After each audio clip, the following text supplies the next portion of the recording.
প্রত্যেক এলাকায় এলাকায় ওই সমস্ত ইসকন নামের সন্ত্রাস আর মুসলমানদের ভিতরে যারা সেই উগ্রবাদ ছড়াচ্ছে, এরা আমাদের ধর্মের কলঙ্ক করবে, আল্লাহর ওলির বিরুদ্ধে অবস্থান করবে, আমরা তাদের বিরুদ্ধে রুখে দাঁড়াবো। কথা বলেন ঠিক কিনা? দাঙ্গা নয়, শান্তি চাই।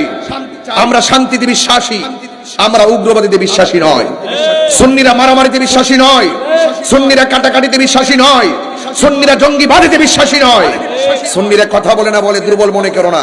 এই জন্য যুবকদেরকে বলবো, বহুত খানকায় বসে পিসাবগিরি করছেন, এবার খানকার তসবিহ বালিশের উপরে ফালাইয়া রাজপথে আসেন।